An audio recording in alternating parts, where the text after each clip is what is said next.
Good afternoon, distinguished ladies and gentlemen. We do apologize for the delay as we were facing some technical glitches. Excellencies, distinguished ladies and gentlemen, Deputy Minister of Youth and Sport of the Republic of Azerbaijan, President of the Islamic Cooperation Youth Forum, representative of the Secretary General of the Organization of Islamic Cooperation, Director General of Statistical, Economic, and Social Research and Training Center of Islamic Countries, Vice President of the Islamic Development Bank, Senior Economic Policy Advisor and Director for Women's Economic Empowerment at the U.S. Secretary of State's Office of Global Women's Issue, Deputy Regional Director of the United Nations Population Fund, illustrious experts, distinguished ladies and gentlemen, all protocols duly observed. Assalamu alaikum wa rahmatullahi wa barakatuh, and a very good afternoon to you all. On behalf of the Islamic Cooperation Youth Forum, it is our distinct pleasure that we welcome you all to the ECOSOC Youth Forum site event, jointly organized by the ICYF and CESRIC under the theme, Youth Hold the Key to Green Future Initiatives and Practices in the OIC region. I am Idi Ahmed from the Republic of Cameroon, and I shall be your MC for this opening session. Distinguished ladies and gentlemen, we are facing a challenging time, a time where the world is grappling with a wide array of issues, ranging from supply chain disruptions, a spike in energy demand, inflationary prices, to adjustment of new post-pandemic realities. We all know that the COVID-19 has plunged millions into poverty as countries went into lockdown, jobs dried up, and people living in cramped, unsanitary housing struggled to keep up the virus at bay. Yet, not all is doom and gloom as COVID is receding. Governments across the globe are pepping up growth to curb the damage caused. Lockdowns are lifted, economic activities have resumed, and many will be rebuilding their lives. However, as we reconstruct our economies, we are also increasing our energy-related carbon emissions, further damaging the environment and the climate. Some reports indicated that at least 70 countries, accounting for 2/3 of global carbon emissions, have net zero targets met by mid-century. Ladies and gentlemen, today's panel will put a spotlight on tabulating recovery sustainable solutions for the OIC youth employment opportunities resulting from policy changes to stimulate growth, promote holistic approaches to green employment, and address the various practices needed for green jobs within the OIC geographical space and beyond. Now more than ever, we need our youthful population to co-lead the road to recovery for the OIC region and beyond. Definitely, to navigate in this decade of transformation, one thing is certain: we must act together. Ladies and gentlemen, before I invite the honorable speakers to give their speech, please let us first watch this informative video that reflects the aspirations of the youth, demanding positive change and concrete actions to their pressing problems. The year 2020 exposed vulnerabilities and dysfunctionalities of the international system and exhibited this reality to every citizen of the world, regardless of their age, race, and social class, making us once again question the current state. The COVID-19 pandemic has flattened the political and economic hierarchies of the last century or so. The East, West, South, North, rich, poor, democratic, illiberal divisions have turned out to be highly questionable. 2020 brought many challenges, but it made one thing very clear, that no institution or individual alone can address the economic, environmental, social, and technological challenges of our complex, interdependent world. It will lead to a question whether it will break us or we will be together stronger. There is no doubt that we will overcome this. However, we need to do better this time. We can't just go back to the status quo that we had before and call it a new normal. It was simply not sustainable and inclusive. And who would have thought that in this enlightened millennium, more than 1 billion people would be living on less than $1.25 a day, 70% of them women, that every 4 or 5 seconds a child would die because of poverty and preventable illnesses. The world we want to build must be a resilient one. We have to redefine our social contract. We need to act now, act deliberately. This is the moment we can proactively reshape the system that everyone can benefit from. In doing so, the youth are the key. We do need a role for youth, and we do need a different world. Youth are in the front line in building new world, in bringing change, bringing about change. The youth are agents of change. However, the youth needs to be empowered, have a role in decision-making, and put at the heart of solutions urgently, as next crises are already waiting for us around the corner. We are lacking fresh ideas. Maybe it is time for us to have young people on the board so that they can come up with fresh ideas. These people should be involved in the governance also, in the decision making. And any bridge which will be built, if it's built by the young people, perhaps will be the bridge of the future. Providing platforms for the youth in every possible area, ICYF has been working tirelessly to better serve and respond effectively to the needs and challenges of young people, and continues to equip the youth with the necessary tools and skills to reach their full potential. Take part in policy and decision making, and mobilizing them to be the main driving force for social progress and a resilient future. In these tough times of pandemic and post-pandemic, it's crucial for us and for all to get youth together and mobilize efforts towards much more effective and sustained solutions and actions. The time to rebuild and make a vital choice is past due. The youth should not feel trapped in an obsolete system. We need a new inclusive mechanism with youth-centered approaches, spearheaded by governments, civil organizations, policymakers, decision-makers, and all stakeholders. We are connected to each other like never before, and we already contribute to the resilience of our communities, proposing innovative solutions, driving progress and inspiring change.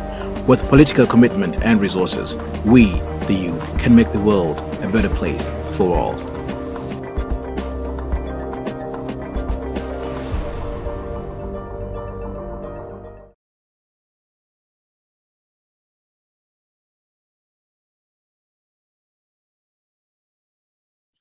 Thank you very much. Ladies and gentlemen, to give his opening remarks, we are delighted to welcome the President of the Islamic Cooperation Youth Forum, His Excellency Mr. Taha Ayhan, to please deliver his welcoming speech. Mr. President, the floor is all yours. Thank you very much, dear brother Idi. Dear Excellencies, dear gentlemen, dear ladies, Assalamu alaikum wa rahmatullahi wa barakatuhu. It is my great pleasure and honor to greet all of you in this month of Ramadan. May Allah accept our good deed in these very blessed days.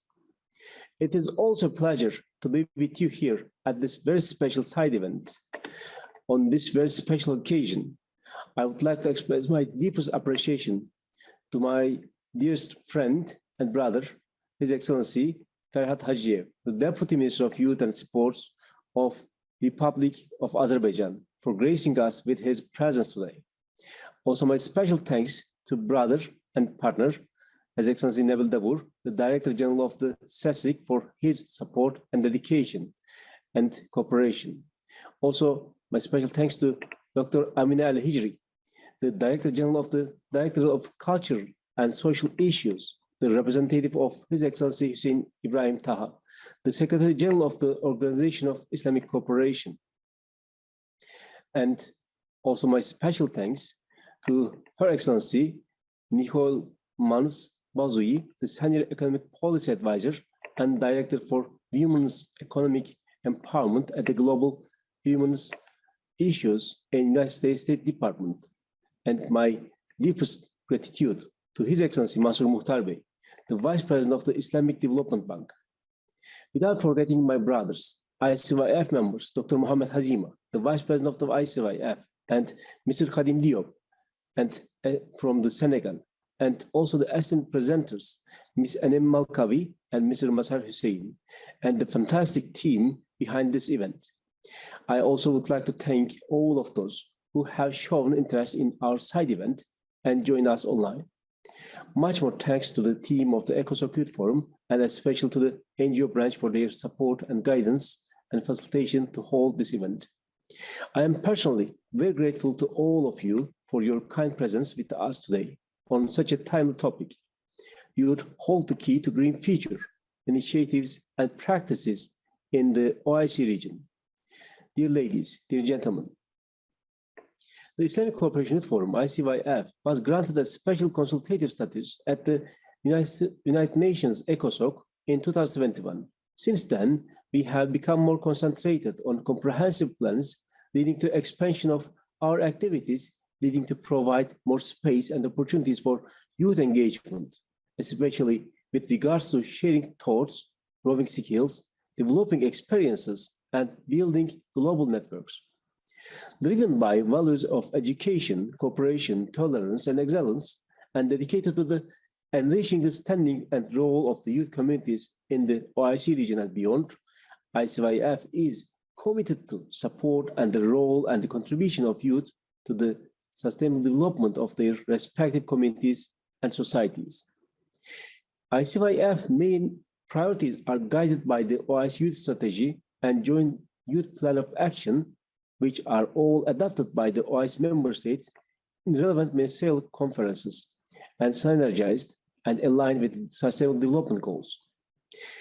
As the OIC youth institution with ECOSOC consultative status, ICYF is motivated to produce friendly platforms for young people to impact creative and fruitful discussions, both at levels of the United Nations and OIC, through creative ideas, solutions, and innovations. This platform was designed to provide ICYF, OIC, and its institutions and the ECOSOC Youth Forum with the opportunity to forge beneficial partnerships around youth development and collaboration. For Islamic Cooperation Youth Forum, this is a good occasion to further foster cooperation with various United Nations agencies and international organizations to further improve the conditions of young people worldwide with a special focus on sustainable development. As clearly stated in the ECOSOC resolutions, there is a need for collaborative action, multilateral efforts, and solidarity to serve youth and achieve SDGs. Islamic Cooperation Youth Forum successfully implemented several focused and custom design programs for the promotion and implementation of sustainability agenda and have worked to develop youth employment capacity, providing youth with intensive employment trainings and opportunities, both for males and females. We have also dedicated attention to eradicating extreme poverty while ensuring the equal access for all girls to join our interactive online and offline vocational education programs and made tremendous efforts to disseminate awareness about the violence against women and girls. And we are very thankful to our partners of Women Department in the United States State Department. Similarly, we continue to offer courses, trainings, and platforms for youth capacity building, equipping youth with the necessary life-needed job market skills. For example, we have conducted a program on the vital role of young women entrepreneurs in driving growth and SDGs. The focus was the key role of the institution in enhancing opportunities and cooperation, sustaining women's entrepreneurial opportunities. The SCART Conference for Sustainable Development is yet another milestone we have held in 2021 under Dhaka OIC Youth Capital. The goal was to engage youth on environmental issues for sustainable development. We have also organized young women in the green economy in March 2022 on the International Women's Day, where NGOs, young women, and professionals were able to share their experiences, challenges, and opportunities in the field of the green economy and to propose possible solutions to potential challenges and problems.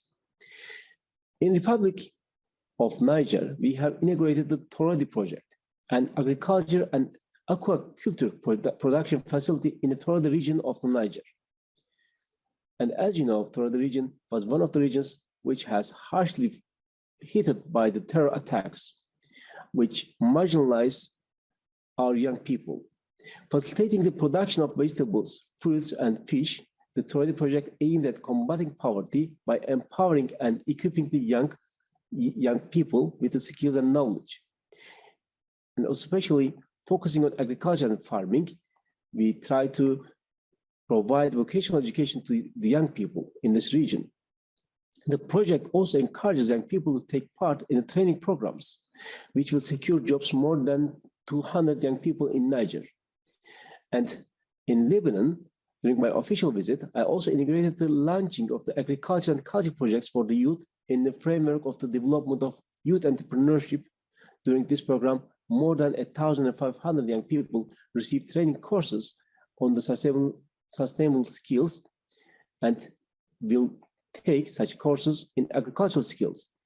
Dear ladies and gentlemen, COVID-19 pandemic was hard on the world, but it was harder on youth, especially in many parts of the OIC region. Youth were cut off education and found themselves struggling for the basics. It was then when we have taken it on ourselves to deal more with their crises and turn them into opportunities for development, growth, sharing, and networking. We have so far committed all our resources to further implement many of our plans, programs, and projects, all for the betterment of youth and their future. We continue to spend more time with youth, listening to their needs, concerns, and inspired stories. We continue to learn from one another, share good practices, and celebrate youth contributions. As ICYF, we are pleased to support the youth ideas and initiatives while contributing to their holistic well-being, education, mental health, and sustainable future. We simply believe youth hold the key to the future and that they just need our support. Dear Excellencies, dear ladies and gentlemen, we look forward to strengthening our cooperation together with the OIC and its institutions, and with OIC member states and beyond, and with our global partners towards consolidating the position of youth as a constructive partner for tolerance, social cohesion, and sustainable development. We brought you together in this timely panel with more than 1,650 participants to highlight initiatives and best practices from policymakers, international institutions, from OIC institutions with regard to achieving the sustainable development goals, as well as the role of those initiatives in protecting the environment, the current position of the environmental sustainability and prospects. On this great occasion, and one more time, I would like to extend my sincere thanks to all policymakers who are working together for a greener future. Now, let's begin this very interesting conversation with our bright young people from around the globe about youth hold the key to the green future, initiatives and practices in the OIC region. And as last words, Ramazan Mubarak to my all dear brothers and sisters. And also I want to congratulate the Pesach and the Easter for the rest of the world. Thank you very much for your kind attention.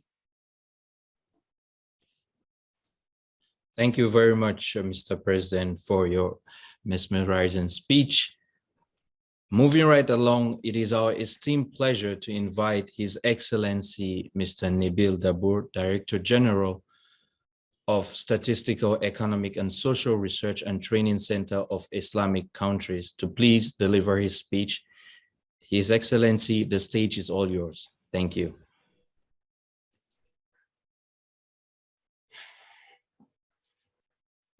Bismillah ar-Rahman ar-Rahim. Assalamu alaikum wa rahmatullahi wa barakatuh. Distinguished participants, ladies and gentlemen, and very good day to all of you. It is a great pleasure for me to join you today and welcome you all to this side event. When youth hold the key to green future, initiative and practices in the OIC region. This side event, which we have the honor to organize it together with the Islamic Cooperation Youth Forum on the margins of the United Nations Economic and Social Council Youth Forum 2022. I would like to express my thanks to the President of ICYF, His Excellency Mr. Taha Ihan, and his team for co-hosting this event with us to discuss the critical role that youth play in protecting and championing a green and sustainable future for the world. I would also like to extend my commendation to all contributors and participants of this event. We have come together because we understand that youth are a critical human resource for development, key agents for social change, economic growth, and technical innovation. Distinguished participants, Islam as a religion instructs all Muslims to protect and preserve the nature. Multitude of teachings in the Holy Quran guide us towards living in an ecological equilibrium based on peace and harmony. According to Sahih al-Bukhari, the hadith of Prophet Muhammad, peace be upon him, goes so far as to declare certain acts of environmental preservation as a form of charitable gift. Today, young people constitute a significant part of the Muslim population around the world. The OIC countries alone are home to almost 330 million youth, which is 28% of the world's total youth population. These young people are creative, they are innovative, and socially aware in a way that we could not have predicted. They are especially aware of their responsibility towards the environment, understanding that a green future is not just a buzzword, but rather a change in lifestyle and communal choices. This makes me hopeful that youth in OIC countries can effect positive and concrete change in the future when it comes to green development in industry, innovation, and growth. Yet, young people in many OIC countries face a number of challenges that obstruct their effective participation in the potential for sustainable development. Lower economic potential for sustainable development, lower economic participation, higher unemployment, youth inactivity, and limited political and social participations are among the factors that hinder the ways in which young people can engage with the environment.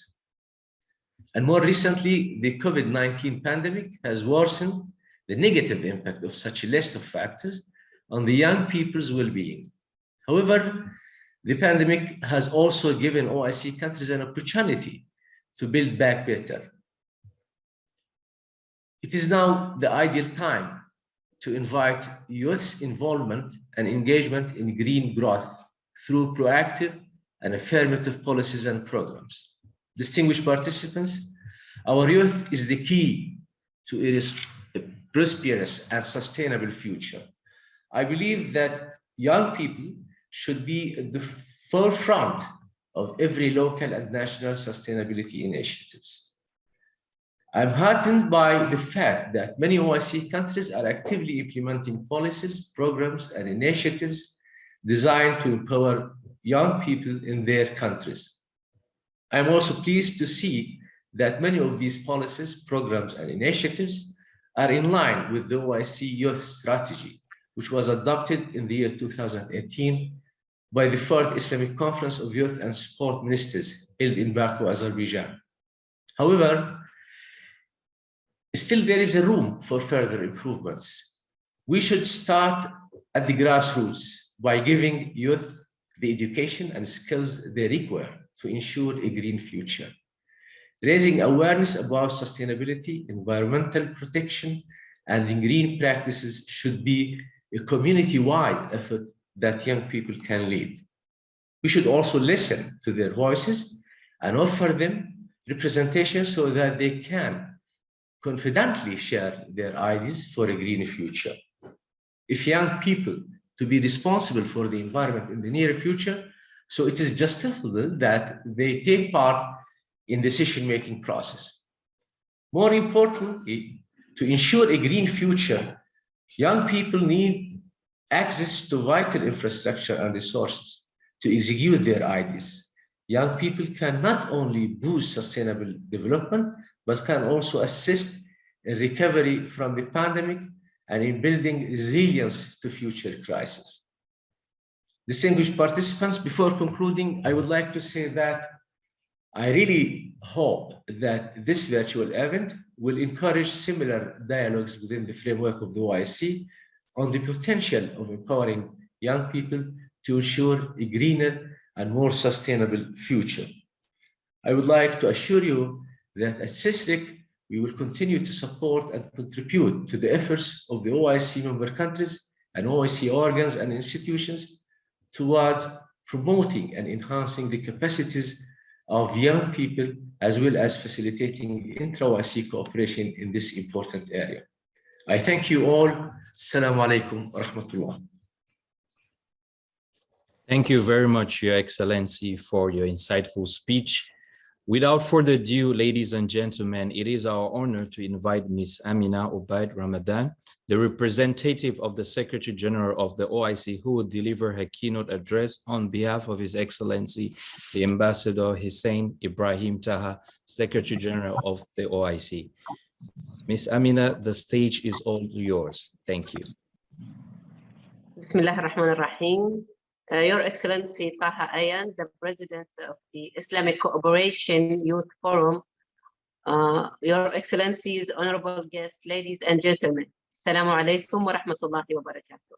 It is indeed a great pleasure for me to take this floor on behalf of OIC General Secretariat in this opening ceremony of this important side event organized by ICYF, titled Youth Hold the Key to a Sustainable Future, Initiatives and Practices in the OIC region, on the margin of the Economic and Social Council Youth Forum.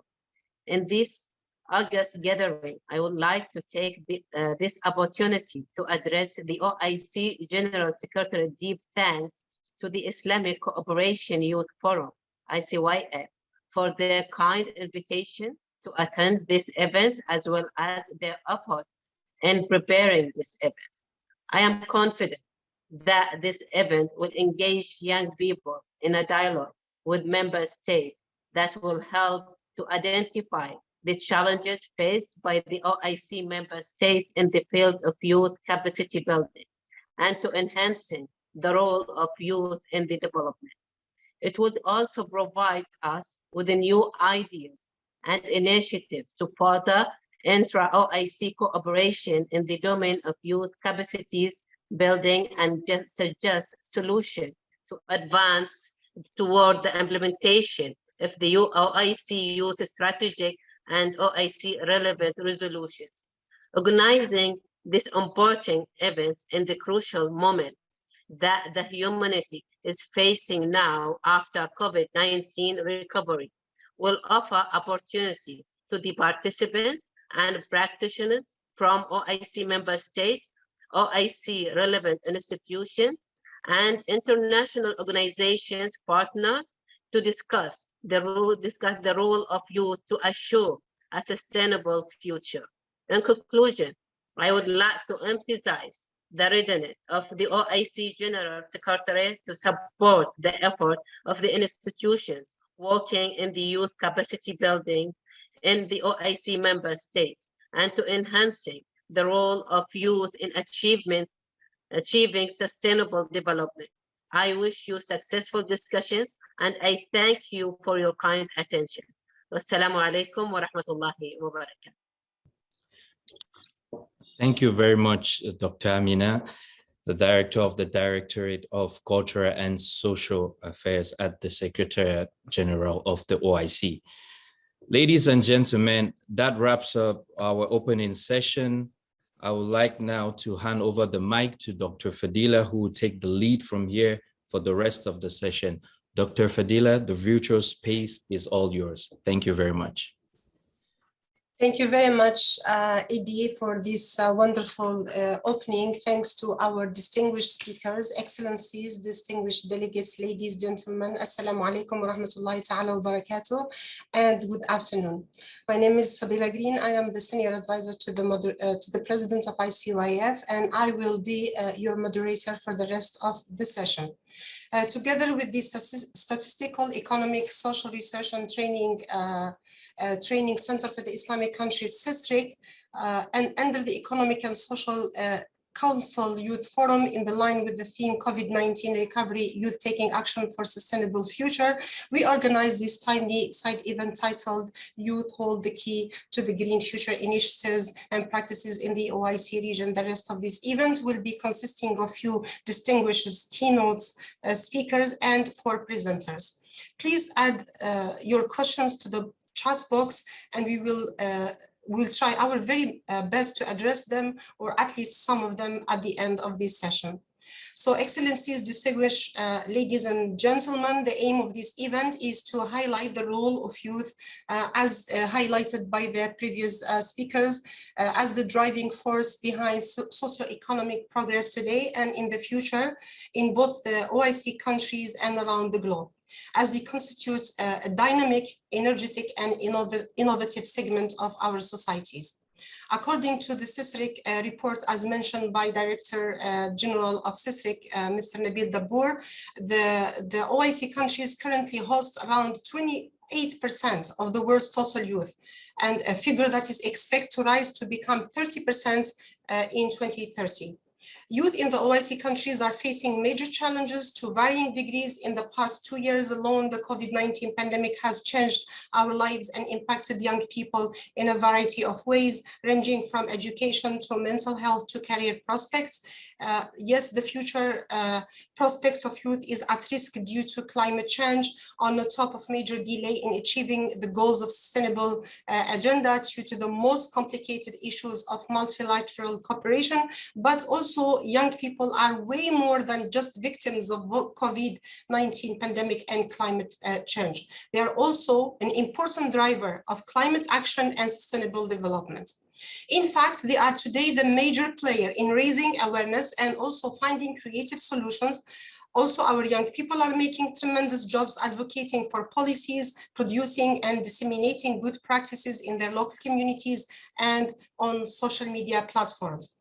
Our event and conversation today about youth holding the key to a green future, initiatives and practices in the OIC region, we will attempt to discourse around a few important questions like, what are the impacts of COVID-19 on OIC youth? How does OIC member states mitigate the pandemic's impact on youth? What needs to be done to build back better and more resilient recovery for youth in the OIC region? What are the programs and initiatives engaging youth and young women in building green future from OIC institutions and OIC member states? What are the best initiatives and best practices of youth in the OIC regions from youth perspectives? And that's why we have some youth representatives with us today. So, ladies and gentlemen, welcome again, and I'm delighted to introduce our first keynote for this event, His Excellency Mr. Farhad Hajiv, the Deputy Minister of Youth and Sports of the Republic of Azerbaijan. His Excellency graduated from Azerbaijan State University of Economics with master's degree in finance in 2007. He graduated from Harvard Kennedy School for Senior Government Officials in 2008. He has a PhD in philosophical sciences. From 2012 to 2018, he worked as the Executive Director of the Youth Foundation under the President of the Republic of Azerbaijan. In 2018, he was appointed Deputy Minister of Youth and Sports of the Republic of Azerbaijan. His Excellency held many positions related to youth and development. Your Excellency, the floor is yours for 10 minutes. Oh, thank you very much. It is really a big honor for me to be among these great people. I would like to deliver a speech on behalf of our ministry and minister himself. So, dear President of ICYF, Excellency Taha Ayhan, dear ladies and gentlemen, colleagues from international organizations, dear young people. It's my pleasure to greet all of you at the opening of the side event organized by the Islamic Cooperation Youth Forum in the framework of the Economic and Social Council Youth Forum, COVID-19 Recovery, Youth Taking Action for a Sustainable Future. In the last 2 years, the world had been experienced unprecedented challenge from COVID-19, which erased development gains for all countries. The pandemic had profoundly impacted human capital, including lives, learning, basic well-being, and future productivity. The crisis had also severely affected trade, tourism, and other fields of the economy of all countries of the world. Children and young people had been among those hardest hit by the pandemic. They were largely deprived of the opportunity to receive a quality education and face reduced opportunities for employment and training. Nevertheless, our government have tried every opportunity to ensure that children and young people are not left behind of education, training, and communication with the rest of the world. Probably, as in your countries, young people of Azerbaijan actively use online platforms to use learning opportunities and gain new skills and knowledge. During the pandemic, the Ministry of Youth and Sports of Azerbaijan continued its activities on youth work through online platforms. The ministry initiated numerous conferences, forums, discussions on many topics of youth work, together with partners, including state agencies, international organizations, and youth non-governmental organizations. The youth policy of Azerbaijan is aimed at comprehensive development of young people and ensures their active involvement in society. Youth policy covers a wide range of tasks: youth education, their training, health, intellectual and moral development, recreational activities, solution of their problems, protection of rights, and participation in social, political, and cultural life of the state. Youth development is a cross-cutting issue in the 23rd agenda. Ensuring appropriate investments into youth development within the SDGs framework is critical to the achievement of all goals and targets. Furthermore, youth participation in the implementation and review of SDGs is essential for the achievement of sustainable development. We strongly believe in investing in youth, and it is a smart investment. It is an investment that plays off immediately for the sustainable development of our country and the whole world. Proper investments in youth and creating meaningful channels for their participation in decisions affecting their lives are a precondition for sustainable development today and in the future. Youth Foundation under the President of the Republic of Azerbaijan is one of the bright examples of the targeted and smart investment. This foundation invests into the ideas and projects of young people from Azerbaijan. In 2014, the project document on the establishment of new platforms to support the active participation of youth in global political discussions between the government of Azerbaijan and the United Nations Development Programme was signed. In the first and second stage of the project, starting from 2014 to 2020 of the project, the first global forum on youth policy institutionalization, expansion, and strengthening of the UN model movement in Azerbaijan, support for the process of selection of young ambassadors and SDGs and other activities were carried out. Now, on the third stage of the project, it is planned to carry out activities to strengthen the participation of youth in achieving the Sustainable Development Goals. The selection and coordination of young ambassadors for SDGs has been a key focus of the project and aims to support young people in promoting the importance of the SDGs. The main area of activities of young ambassadors is to take an active part in the initiatives implemented in regard with promotion of the Sustainable Development Goals in Azerbaijan, to encourage the participation of young people in achieving SDGs, to provide full voluntary support to government agencies in this field, to support awareness raising of society on the steps taken at the local, national, and international level.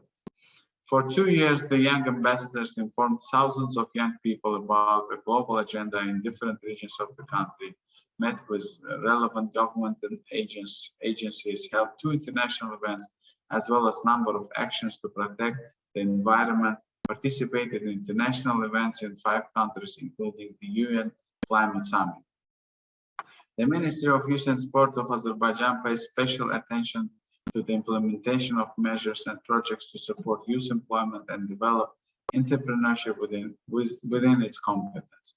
Training courses, seminars, workshops, job fairs, and intellectual competitions on entrepreneurship are held in this direction. Currently, the structure of the ministry includes 24 youth centers. These institutions of social services for youth were established to strengthen the work among young people, organize their leisure and harmonious development, provide legal and informational assistance, provide psychological support and rehabilitation of youth.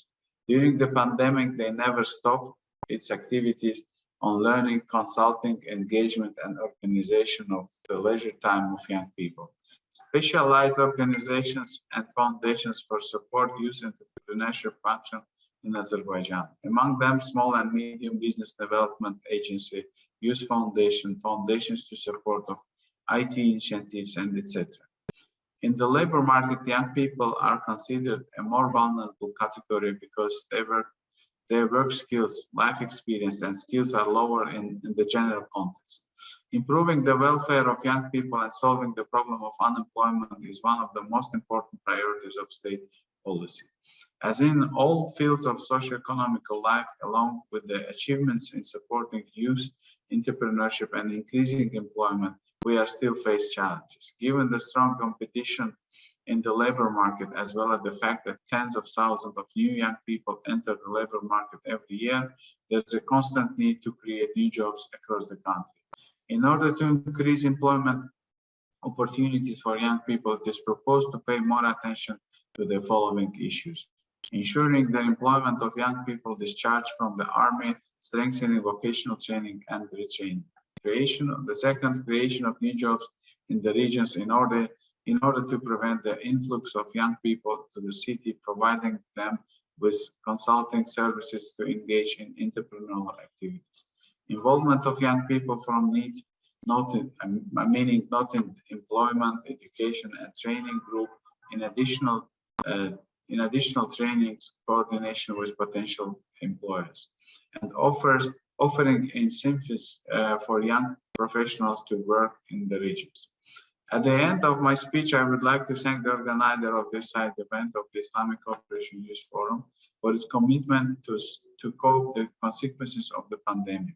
I know this organization since its establishment in Baku 2004. Our ministry and our country provide full support to this organization and youth groups this organization is dealing with.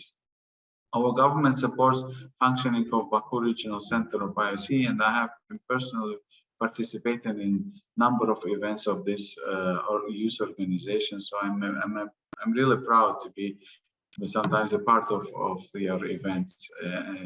At the end, I wish all of you fruitful work during the forum and health and success in your work. Thank you for your attention and happy Ramadan month. Thank you very much, Excellency, for your insights, for sharing your good practices of the country of Republic of Azerbaijan. Indeed, as you rightly stated, investing in youth is a smart investment, and that's our takeaway from your statement. Thank you very much again. It is my pleasure to welcome our second keynote in this panel, Her Excellency, Ms. Nicole Bazawi, Senior Economic Policy Advisor and Director for Women's Economic Empowerment within the Secretary of State's Office of Global Women's Issues, U.S. State Department.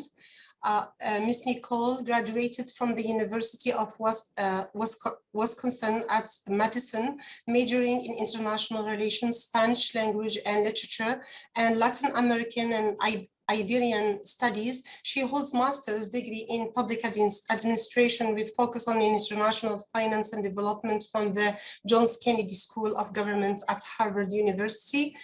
Ms. Nicole has been also coordinating and advancing the U.S. foreign policy around the world.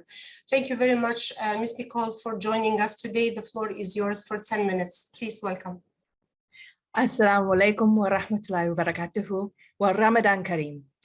Good morning, good afternoon, good evening, everybody. Dr. Green, President Ayhan, distinguished guests, and to all of you joining from around the world, greetings. I am indeed Nicole Bazawi, and yes, that's a Tunisian last name, the Director of Women's Economic Empowerment at the U.S. Department of State in the Office of Global Women's Issues for the Secretary. I am really happy to be here, and thank you so much for the invitation to join you on behalf of the State Department and the United States government to participate in this incredibly important conversation about young women's economic empowerment, and youth participation in climate change policy. As you can maybe see in my screensaver, my backdrop behind me, that's not just some random photo off of the internet. That's actually my home in Wisconsin. So like most of you, I am extremely passionate about the environment and care deeply about addressing climate change and looking for a sustainable future for all of us. We in the United States really value our partnership with the Islamic Cooperation Youth Forum and your perspectives. And we want to hear from you on how we can help. Ooh, excuse me one second.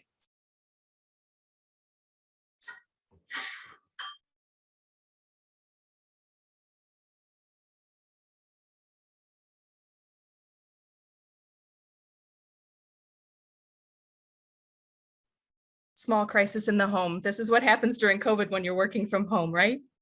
So I'm sorry, as I was saying, we do value your opinions and your perspectives and your ideas and want to hear from you on how we can help empower young leaders in addressing the climate crisis in the Islamic world.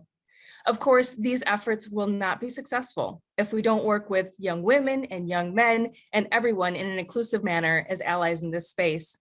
So first and foremost, you are all a part of an exceptional group of young people, and I congratulate you and applaud your participation in this event today. Women and girls in all their diversity bring fresh perspectives, skills, and talents to climate adaptation, mitigation, and resilience efforts.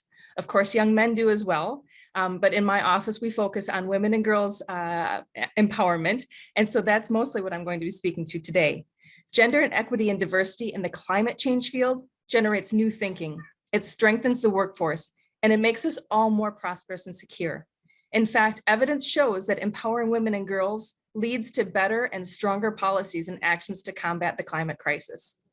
From the earliest ages, girls deserve access to a STEM education and to mentors to help them grow and reach their full potential. And I urge young women on this call to serve as mentors and leaders for those of you who will follow in your footsteps.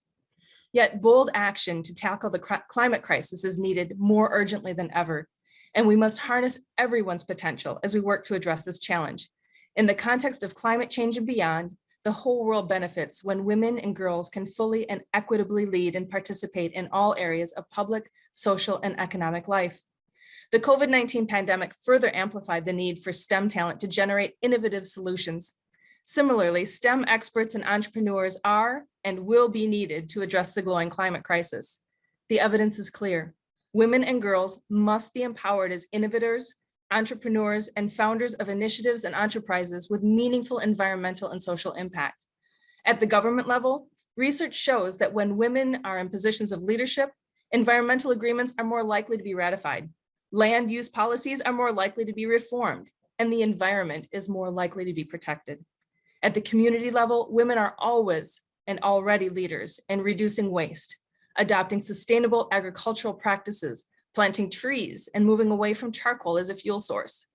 We must also promote opportunities for women and girls to lead in the green and blue economies, which includes ensuring inclusive access to leadership opportunities, financing, resources, and training across all sectors, making a just transition to more sustainable, climate-friendly practices. This includes supporting women and girls entering in and leading in the energy sector, especially those who might be returning to the workforce or are looking for opportunities to reskill who need equal access to STEM education and training. Equal access to public and private research and development opportunities also supports greater innovation and clean energy solutions. We especially need your leadership now to help limit the increase in temperature by 1.5 degrees Celsius and reach net zero greenhouse gas emissions by 2050. We must continue to support the Islamic world in educating women and girls in STEM, including those from underrepresented communities, to build resilience and deploy innovative climate solutions without facing the threat of violence. This is why the United States is committed to women's meaningful participation in the global economy, with an emphasis on the green and blue economies, as we implement several global roadmaps to include our first US national strategy on gender equity and equality, our Build Back Better World initiative, and simultaneously developing a new global women's economic security strategy. As you might expect, climate change is necessarily integrated throughout all of these guiding documents. Achieving equity for women in STEM fields, and specifically those related to climate change, requires removing barriers to entry, retention, and promotion, and overcoming stereotypes in STEM education that count girls out at an early age. We need your brainpower if we are to solve this climate crisis globally by turning it into an economic opportunity. So it's important to remove anything potentially hindering your progression in your schooling and your careers. And this commitment doesn't end with young people. Project Prosperity is an example of the kind of regional integration to work on both climate mitigation and adaptation that's possible. In this proposed project, the United Arab Emirates, Israel, and Jordan are all working together to provide solar power for renewable electricity generation for Israel and desalination for fresh water in Jordan. We support this kind of innovative and unconventional thinking that can help solve some of the most pressing problems faced by individual countries while moving the entire region towards sustainable climate solutions. The United States recognizes that gender issues are not only about women and girls. In designing our gender programming, we must support applying an intersectional lens to ensure that our commitment to gender equity and equality addresses the complex challenges and barriers faced by those who experience multiple forms of marginalization, discrimination, or bias related to different identities ranging from gender to race and religion. That's why prioritizing equity and equality and the empowerment of women and girls in all their diversity as innovative and effective leaders in the fight against the climate crisis will make our efforts more successful. And I'd like to point out that solutions to climate impacts developed by women and girls for their local communities will not only contribute to accomplishing our shared climate goals, but they may prove to be game-changing for other communities around the world facing similar challenges. Look, there's much work to be done to ensure women and girls' leadership in the green and blue economies. As our special presidential envoy for climate change, John Kerry, has noted, women are largely underrepresented in the clean energy workforce and decision-making positions. Only 5% of clean energy-related board members are women. 4% of ministers overseeing energy policy in countries around the world are women, and 16% of clean energy startups have female founder or co-founder. The world can and should do better. You, the youth, are our future. As they say, be the change you want to see in the world, and then pay it forward.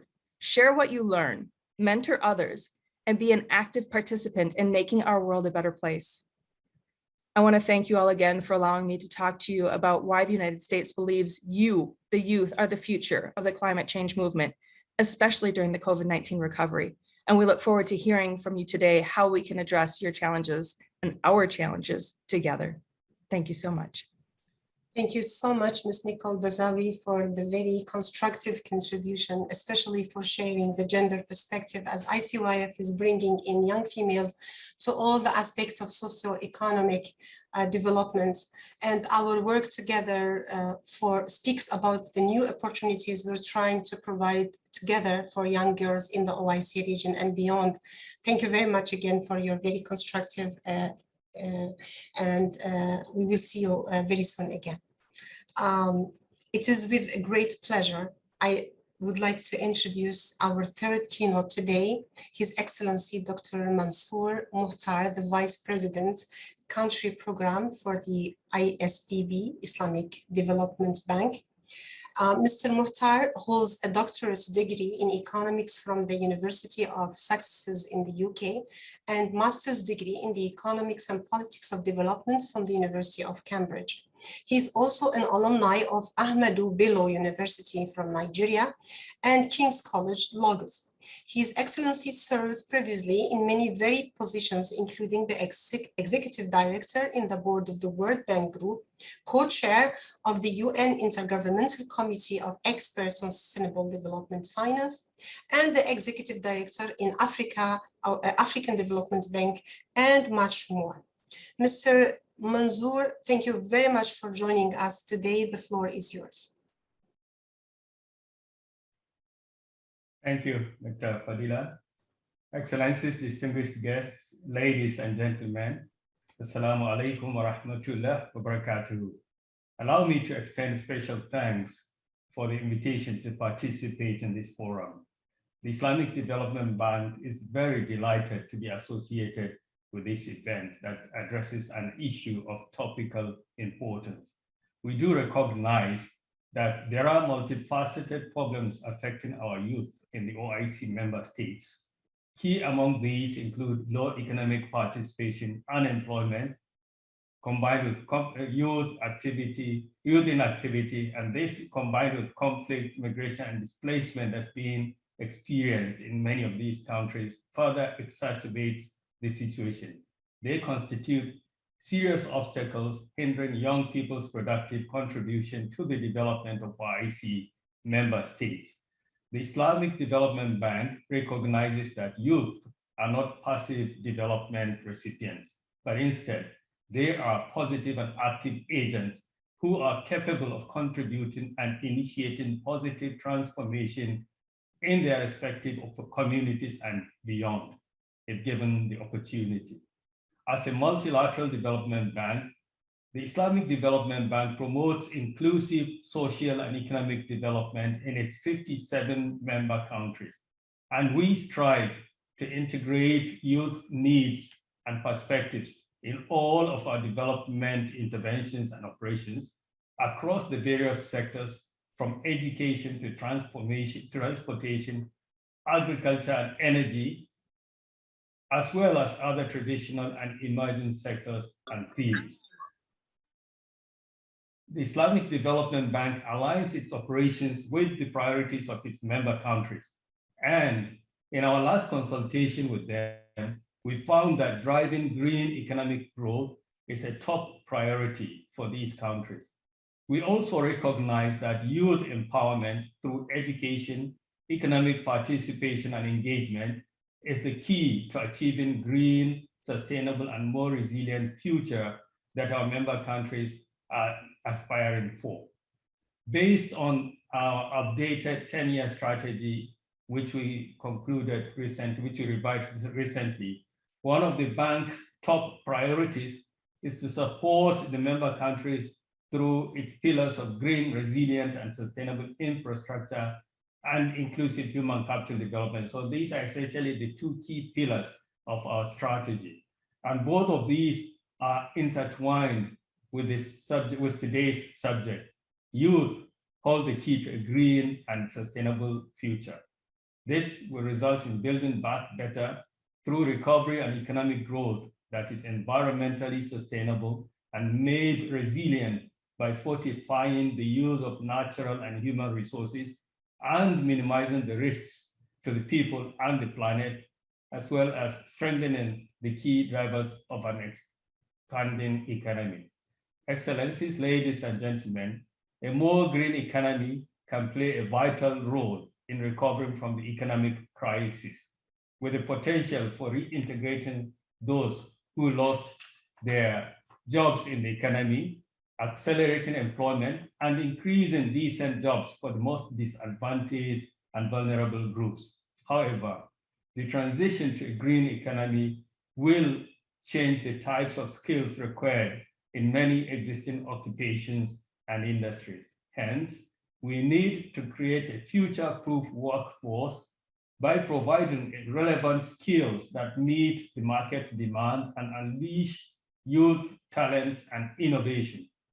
The transition to a green economy also has to be a just transition that brings decent employment and social protection, including healthcare, unemployment protection, and pension schemes, while supporting youth to build assets. In this context, utilizing innovative financing to expand social protection and support youth entrepreneurship and bankability is also imperative. The transition to a green economy also requires that we speed up the pace of technology absorption in our member countries and increase youth access to the necessary infrastructure to overcome the digital divide that became evident after the COVID-19 crisis. We firmly believe that we have to build a better world that can meet the aspirations of youth and the new generations. No development organization or agency can achieve this without a true partnership with the young people. At the Islamic Development Bank, we are committed to working with our youth and development partners to reform education and training systems so youth can lead their own initiatives to reduce poverty, mitigate the effects of climate change, conserve the environment, and provide innovative solutions across the different sectors. The Islamic Development Bank reiterates its commitment to support human development in our member countries. We also support the presence of youth in the institution itself through specialized programs like the Young Professionals Program, internships and scholarships in the fields of science and technology. And since its inception, the Islamic Development Bank Group has undertaken a number of initiatives focusing on youth development.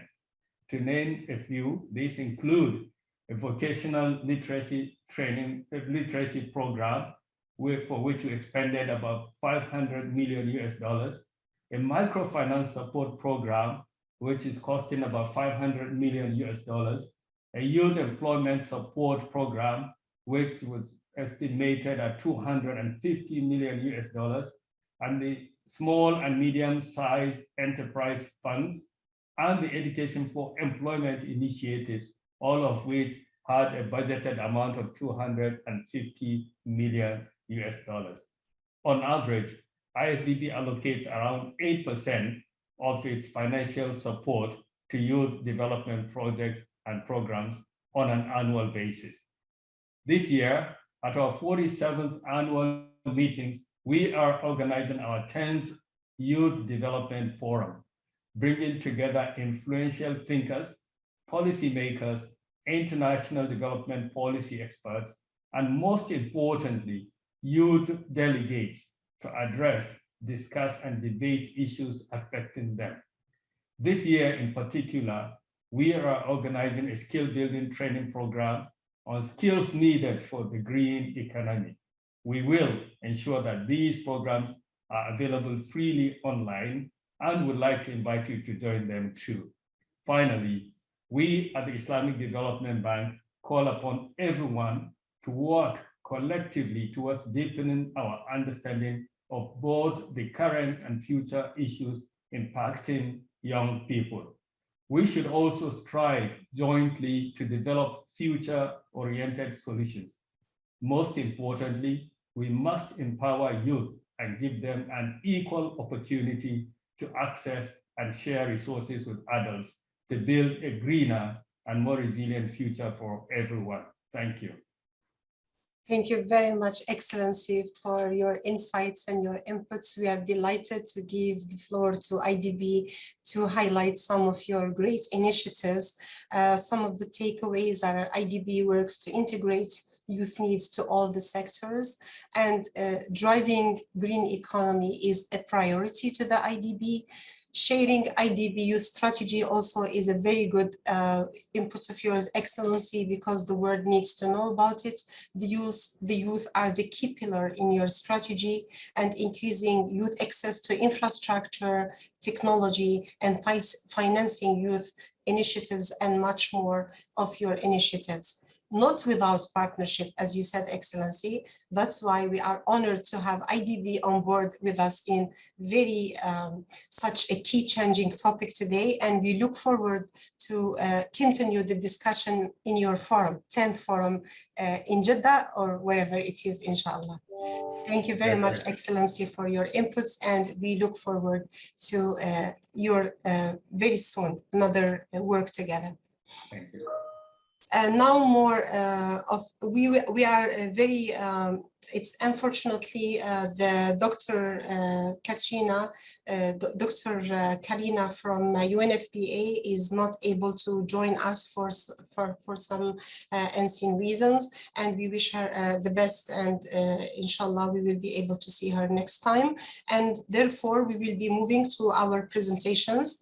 According to the OIC environment reports prepared by CISRIC, achieving the goals of the sustainable agenda requires holistic approach that consists of policy making, prevention, and action. Given the opportunities available in the OIC region, especially the population of more than 500 million youth, who will have direct impact on the future of sustainable development, we will start with Muzahar Hussain, the Director of the Economic and Social Research Department of CISRIC. that is a subsidiary organ of the Organization of Islamic Cooperation and our co-host in this event. He is economist with 14 years of experience in public policy, research and development strategies in OIC member countries with a focus on public health, sustainable development and food security. Dear Mr. Mazhar, the floor is yours for 5 minutes. Thank you very much, Dr. Fadila. Excellencies, ladies and gentlemen, and dear participants. It is a great honor for me to be here to present to you some information about the current state of youth, impacts of COVID-19 on youth, and approaches for sustainable and resilient recovery. So, the OIC member countries as a group, as we heard today, are characterized by a young and dynamic population. The dynamism of youth is not only an opportunity for high economic growth and sustainable development in OIC member countries, but it could also act as a catalyst for social cohesion and well-being.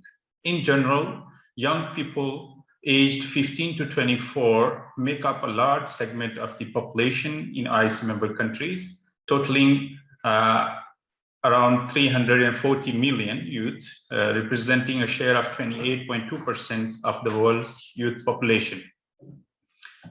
Out of these 340 million youth, 51% are male and 49% are female.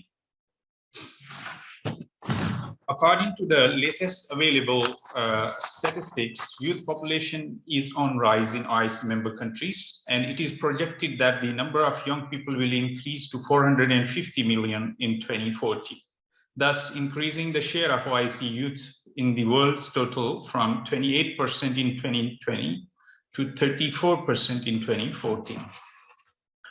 However, while the number of youth keeps growing, many OIC member countries are still not able to realize the true potential of their young population.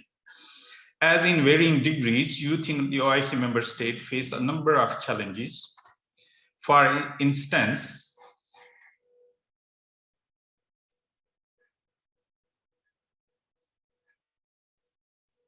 excuse me, to allow it to play. Thank you.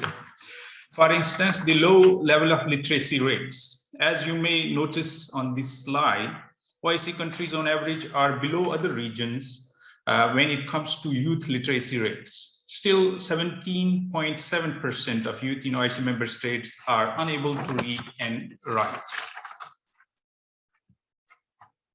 Economic instability, poverty, conflict, and war, along with limited social participation in gender-related issues, hinder youth education, continuation, and completion rates in many OIC member countries. Therefore, effective policies to enhance and develop quality education for youth are necessary to achieve sustainable development in OIC member countries. The labor market conditions in many OIC member states are also not very promising for youth. High unemployment rate, low labor force participation, and limited engagement of youth in entrepreneurship-related activities form a set of challenges for young people across the OIC member countries. Consequently, average youth unemployment rate in OIC member countries stand at 13.9% compared to world average of 11.8%. In terms of youth inactivity rate, the global youth inactivity rate was 58.6% in 2019, while 61.3% of youth in OIC member state on average chose to remain out of the labor force. Ladies and gentlemen, the challenges faced by OIC youth are further intensified by the COVID-19 pandemic. It has impacted youth in several ways, from loss of education, employment, to impacts on mental health and well-being. Social distancing and lockdown measures also prevented OIC youth to engage in social participation due to lack of physical events. All of these impacts on youth also widened the inequality gap, where marginalized people impacted the most due to lack of access to education, social services, and other supporting tools. One of the most important impacts I would like to stress is the impact on youth education. School closures have resulted in an increase in the number of children who drop out or do not return to school as a result of the disruption to their education. The lack of education because of school closure is estimated to result in a loss of between a half and 1 year of schooling across the OIC member countries. Therefore, one of the key components of Build Back Better and recovery after the pandemic is to address the youth education. There is an urgent need to address learning losses and prevent dropouts, especially for the vulnerable. Targeted initiatives and campaigns to encourage re-enrollment must be implemented. Many students may also require remedial instructions to re-establish their academic standing. Furthermore, it is vital for OIC countries to encourage to continue investing in and financially supporting education sector throughout and after the pandemic. Failure to do so may compromise the quality of education resources available in member countries. In the mid to long term, the policies recommended for sustainable and resilient recovery of youth is therefore the combination of well-structured education policies and curriculum, increasing the youth economic participation, raising awareness about the youth and activity, and enhancing intra-OIC cooperation to foster knowledge sharing, collaborative activities in research, policy and management support, among others. These activities are important for increasing the capacity of member countries to solve youth empowerment issues. With this, I would like to thank you for your kind attention. If there are any questions, I will be happy to address that. Thank you. Thank you very much, Mr. Mazhar, for your profound and informative presentation. Indeed, OIC member states build on CESRIC's data and statistics to plan for the youth in OIC region. Thank you very much. Now, the Islamic Development Bank has been for decades playing a major role in engaging youth in the green future. Today, we have with us Ms. Inam Al-Kawi. Ms. Inam is currently the lead youth in development specialist at the Resilience and Social Development Department of the Islamic Development Bank. She holds a master's degree in social studies from the University of Kent, UK, and master's degree in international relations from the University of Jordan, with long work experience in international institutions. Please, Ms. Anam, the floor is yours to highlight some of the initiatives of IDB in engaging youth in green future. Thank you.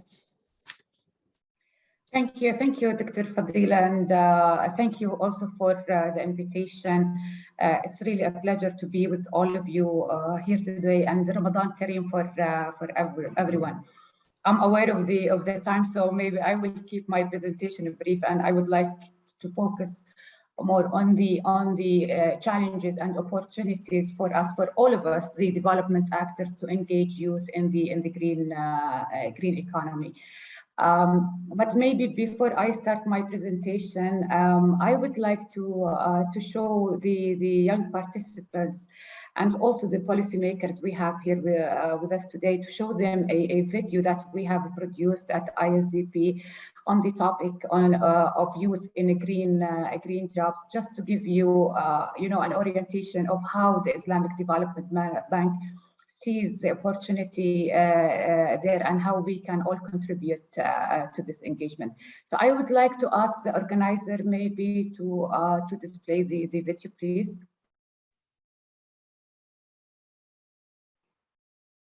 Youth in green jobs.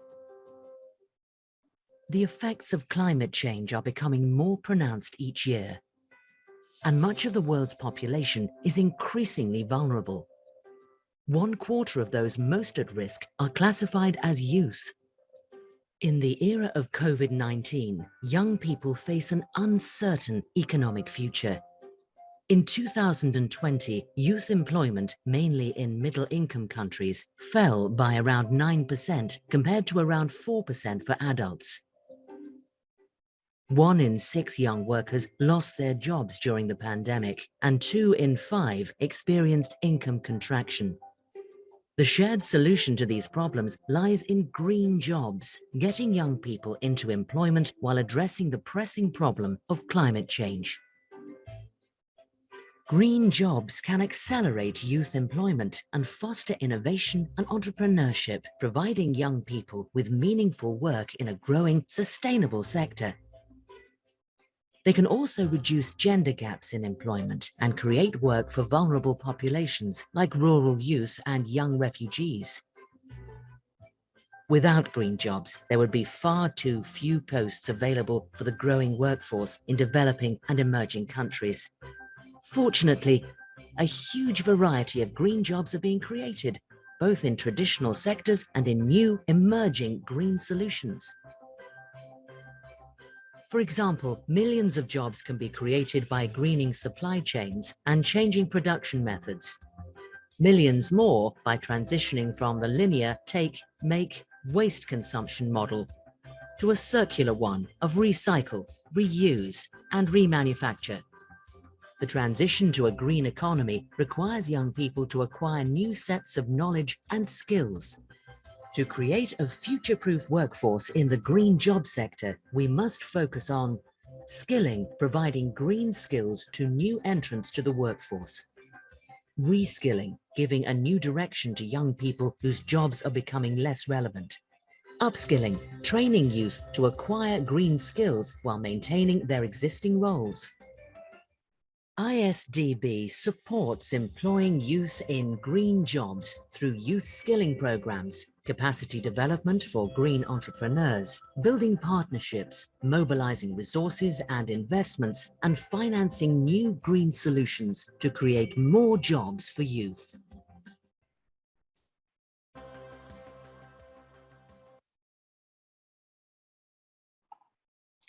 Thank you so much, and I hope that our audience and the young people found it informative and useful. So back to the presentation. I would like to mention that ISDB has approved its first youth development strategy back in 2019, just right before the COVID crisis. And so basically in our strategy, we aim to have productive and engaged youth in our member countries, with focus on 3 pillars: youth education, youth economic empowerment, and youth engagement. And as His Excellency, our VP Mansour Makhtar mentioned, that we had consultations post-COVID, with our member countries to identify the new priorities. And we found that driving green economic growth is one of the top priorities in our member countries. And so we believe that we need to go back to our strategy and our action plan and update it and align it, with these new priorities, and see how we can develop a comprehensive framework for youth engagement in the green jobs. And we hope that through this framework, maybe we can, after this framework, we can have more or scale up initiatives and the programs for youth employment in our member countries. And so we would like to engage in consultations with the various stakeholders, including young people. And I think you heard His Excellency said that we will be having also consultation during our 10th forum. And to answer your question, Dr. Fadila, the Youth Forum and our annual meetings will be happening in Egypt this year in Sharm el-Sheikh. And also there is an opportunity to allow to participate virtually. So I will be more than happy to share the link to the forum, with you, and to share it with the youth network and all of the participants here with us today. And definitely we will look forward to their participation with us and to hear their voice in the forum every year, because this forum is annual. In terms of the framework for engaging youth in green jobs for ISDP, to be honest, we identified a few challenges, but at the same time, we believe that these can also be an opportunity. You know, they can constitute. We can leverage on these issues to increase job creation for youth. And so the first dimension is the policy making. And here we need to have a coherent policies in terms of the coordination among the various parties and the stakeholders. You know, the topic is very wide. We are speaking about a whole economy, new economy, you know, and so who's responsible for preparing youth for this transition? Is it the Ministries of Youth? Is it the Ministries of Environment? Is it civil society organizations? And definitely each one has their own share, you know, and they can contribute. But at the same time, at the national level, we need to have like one policy at the national level to bring all of these actors together in a coherent way. The other issue related to the policy making is the tools we are using to inform our policy. And you know that to identify jobs and to prepare youth for jobs, usually we use the market surveys, we use skills gap analyses, and unfortunately till now we look at these tools and what they capture, they don't capture green jobs, unfortunately. And so this is happening actually for various reasons. One of them is that green jobs, they do not exist in our member countries at a scale. And so our tools capture what is existing at a scale. And so the other issue is that even when these jobs they exist, they tend to exist at a sub-sector level under a bigger sector. And our tools, unfortunately, they don't go into these details, you know. And I'm speaking here not the tools of ISDP, but rather all the tools used by the development partners and actors. And so what we need to do two things. Is first of all, we need to update our tools that informing our policies. We need to have greater engagement of youth in the design of these policies, and also we need to work on the demand and the supply side in the green economy. We need to bring more investments in the green sectors, and at the same time we need to raise the awareness of youth and the communities about the issues of the climate change, and this way we can create more demand, you know, for green products, and then the supply side can respond to this and create more jobs for youth. The other issue that we need to look at as well is the green literacy versus the green skills for young people, and we would like to have really initiatives that can transform the education systems in our member countries and integrate green literacy in the curriculum, meaning that the education that can transform the relationship between youth and their environment, how they see that environment, and that can impact their behavior, to change their behavior towards the environment.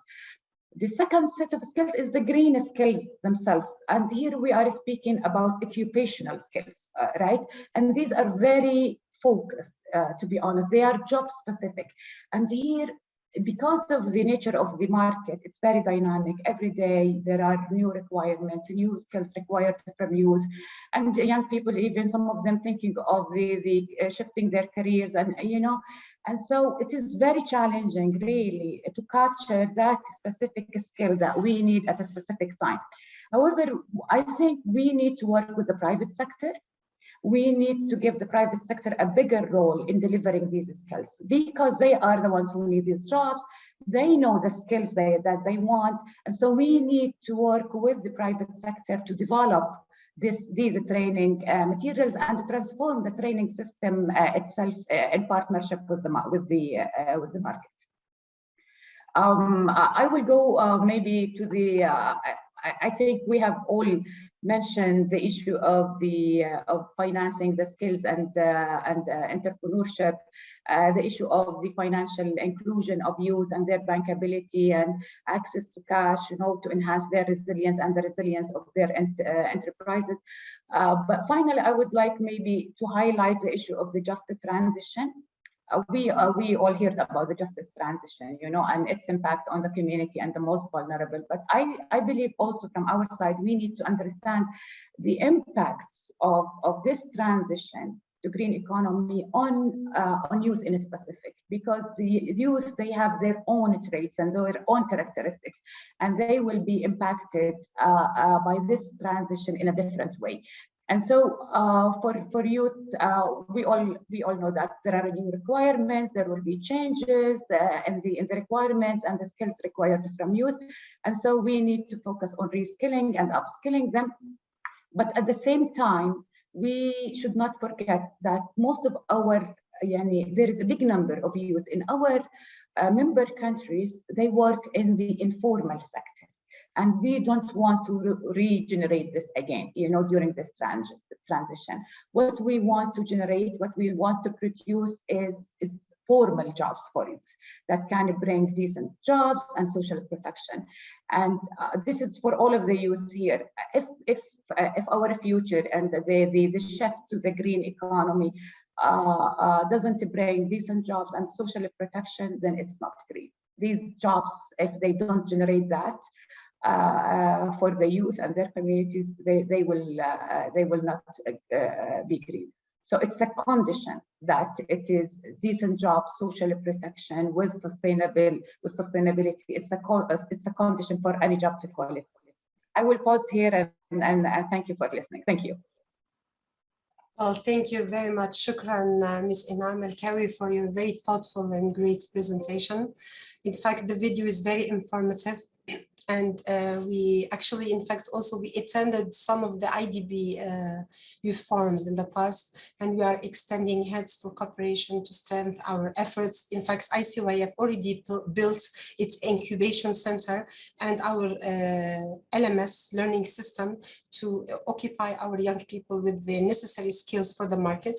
So we are really actually open to cooperation in that regard, and we are reaching out to thousands and thousands of young people where the fresh data is coming from and where we need to know, involving also private sector, as you said, and it's a good takeaway from you, big companies. It's not only at the policy level, we should be moving at all directions. Thank you very much. It was really interesting presentation. We look forward to get together again in another platform, and we will be discussing these topics again and again.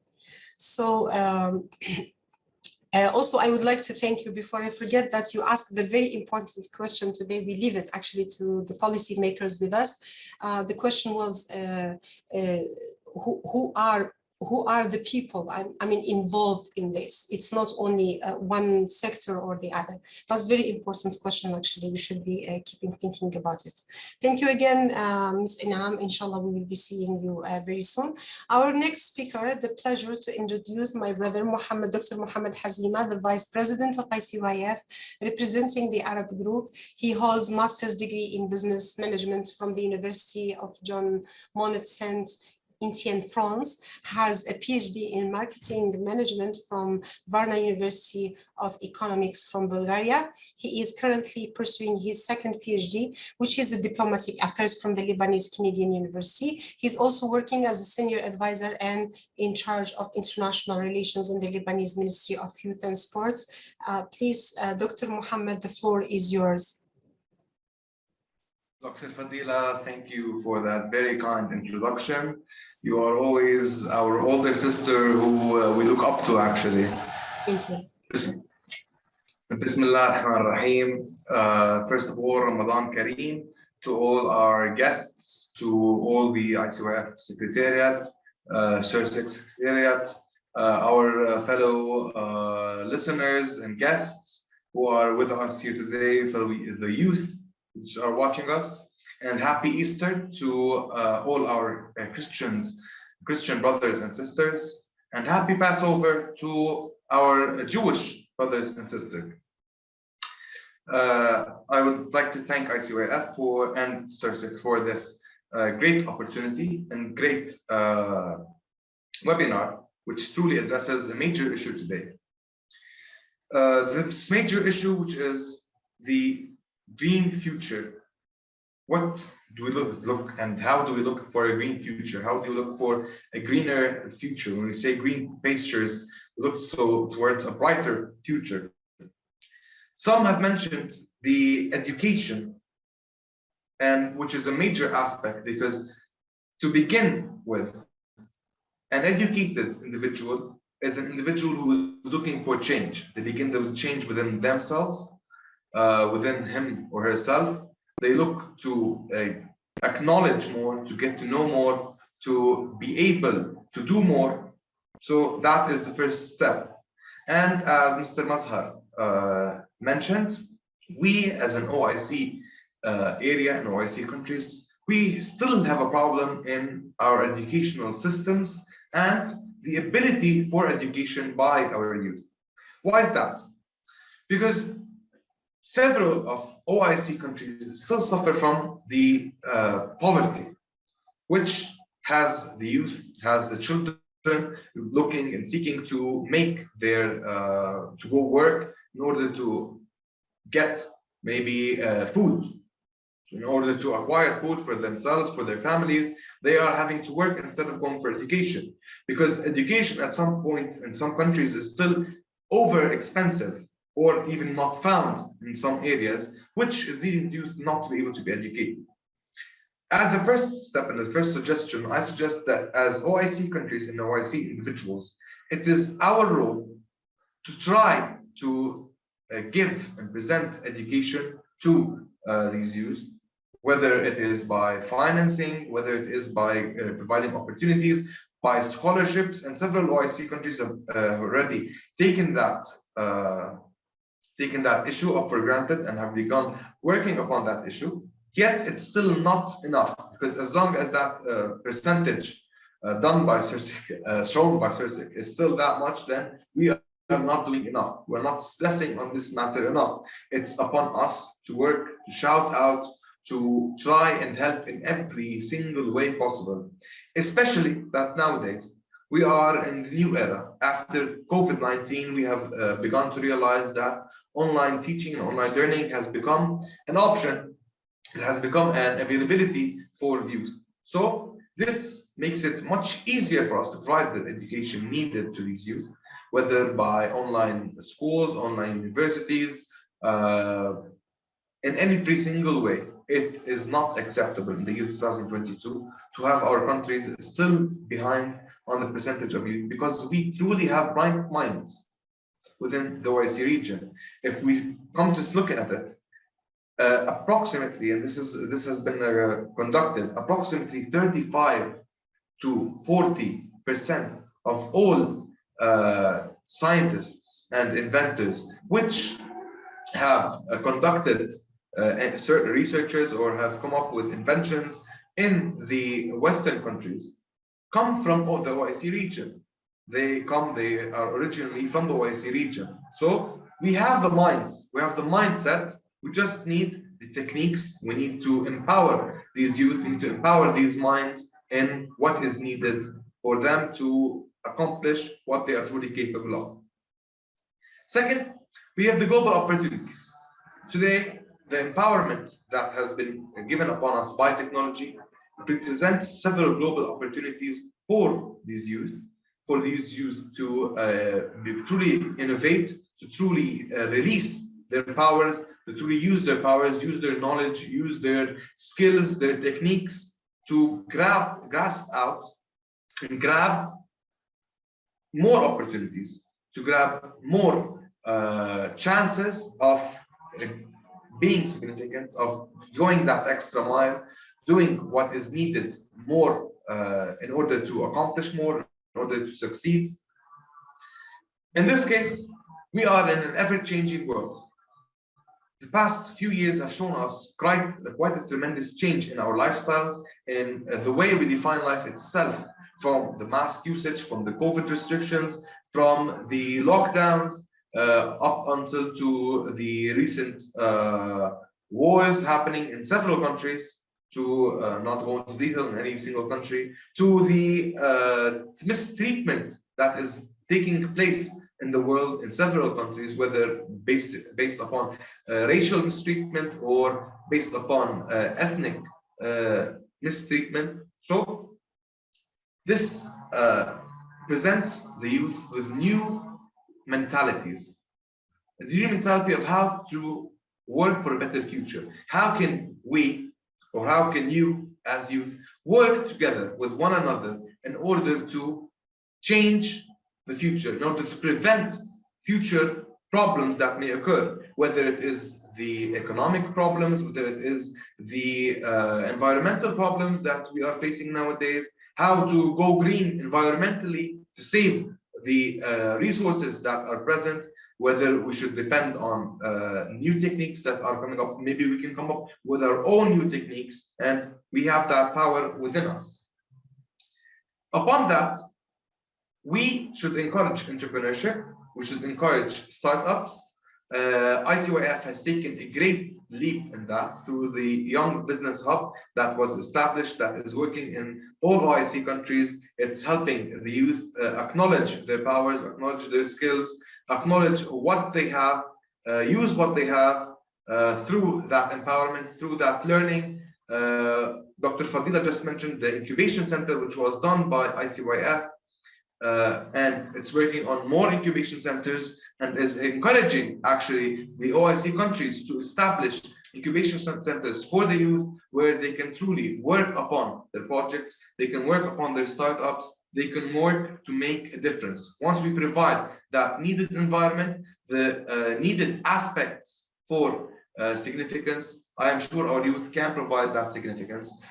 Emirates has also done the Arab Youth Incubation Center, which was provided in Emirates for all the Arab youth. It's now was launched approximately 2 weeks ago, approximately 20 days ago to be precise, which is also an option. So now we have 2 purely youth incubation centers in the area. Lebanon is currently working with Phoenician University on an incubation center as well, to empower the Lebanese youth and hopefully to empower OIC youth if possible. This is something that shall be addressed, inshallah. So, together with our countries, with our respective countries, I call out to everyone working with the youth, to all the change facilitators which aim to work with the youth. We should work hand in hand to provide a global language, have the youth speak a global language. ICYF has begun that with OIC countries. We definitely need the help of all institutions, of all member states, of all governments, and all the global partners as well, that can help and can take part in this, in building a better future through building a better youth today. Thank you once again for this opportunity, and Ramadan Kareem to you all. Thank you very much, dear Dr. Mohammed, for your very thoughtful insights. Some of the takeaways, you have a very rich, actually, contribution, but I can just remember some of the things you mentioned. The key words for you are education and supporting and financing youth initiatives. Despite the poverty and the limited resources, as you said, the OIC region has given the world great scholars, innovators, and researchers. Thank you again for emphasizing on the importance of the supports that needed to be given to our young people. Even if they have the key, they needed lots of help and support from all organizations, from member states, from policymakers, from institutions to make their next step. Also, I really thank you so much for your very good question, how to work together to prevent the future problems, because part of the green future is the prevention strategy, and that's actually a very strategic question. Thank you very much, Dr. Mohammed, again. It gives me a pleasure to welcome our last speaker for today, Mr. Kadim Diop.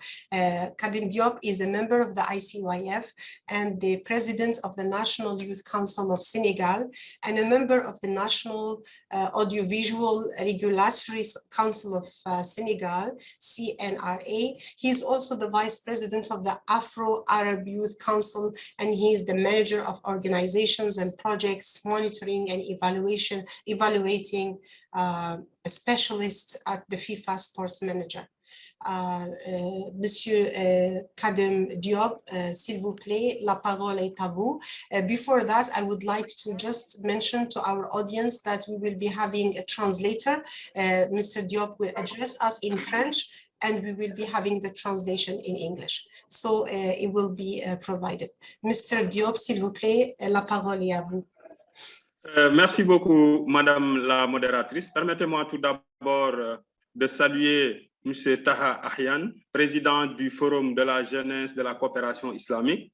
Excellences, Madame, Messieurs les représentants des ministères et les représentants des partenaires techniques et financiers. Mesdames, Messieurs les intervenants, chers participants à vos rangs, titres et grades. C'est un immense plaisir pour moi de participer à ce panel sur les jeunes détiennent la clé de l'avenir des initiatives et pratiques dans les régions de l'OCI. Comme vous le savez, je vais axer mon intervention sur 3 points. Le premier point, c'est le contexte de COVID-19 chez les jeunes en Afrique de l'Ouest, le cas du Sénégal. Ensuite, je vais parler sur les stratégies de sortie de crise de la pandémie de COVID-19 pour les jeunes. Et enfin, les initiatives et pratiques clés dans les régions de l'OCI pour un avenir vert, le cas du Sénégal et de l'Afrique de l'Ouest. Par rapport au contexte, on peut dire que c'est l'apparition du premier cas de Covid est une situation inédite que nous n'avons jamais connue. Donc, raison pour laquelle il y a eu l'instauration de l'état d'urgence. On a assisté aussi à l'instauration de ce qu'on appelle un couvre-feu, qui est une première pour nous en tant que jeunes du Sénégal. Il y a aussi le vote. S'il vous plaît, Monsieur Diop, s'il vous plaît, est-ce que vous pouvez donner le chance pour la tradition? Parce que sinon, on ne peut pas le faire tout à coup. Il faut diviser. OK, s'il vous plaît. Maintenant, on va essayer de 1 minute et 1 minute, s'il vous plaît. OK, merci. Okay. Donc, je peux donner au traducteur de faire la traduction. Monsieur Farouk, s'il vous plaît.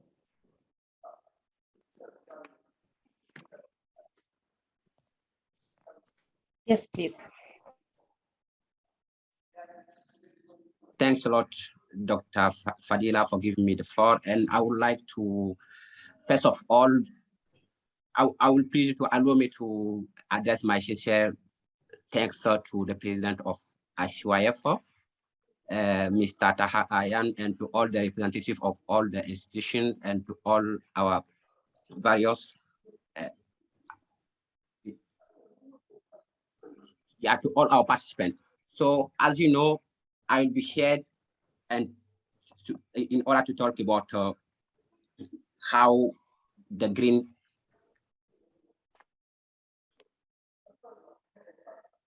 I'll be here to talking about how. I'm going.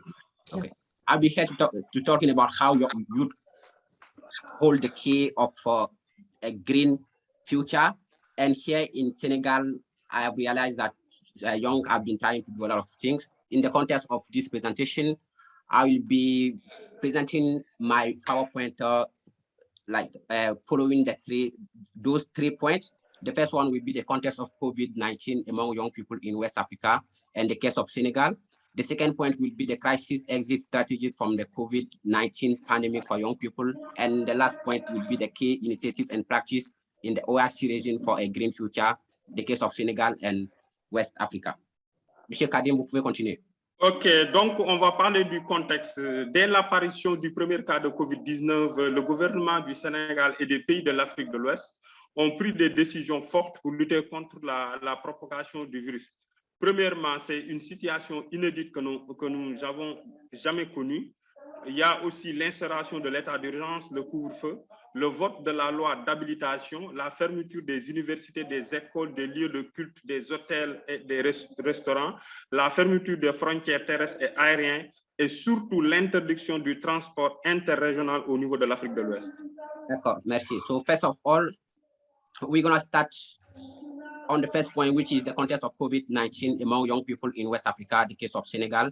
As soon as the first case of COVID-19 appeared, the government of Senegal and the countries of West Africa took strong decisions to fight against the spread of the virus.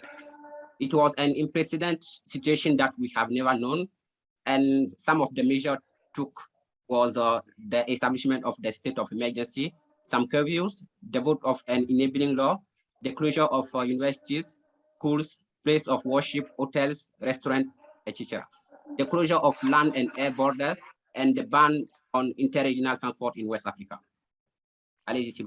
OK, merci beaucoup. Par rapport aux stratégies de sortie de crise de la pandémie de COVID-19 par les jeunes, nous pouvons dire que cette pandémie est un mal nécessaire qui impactera positivement notre mode de vie au quotidien. Dans le futur, nous attendons à ce que les États membres de l'OCI continuent cette dynamique.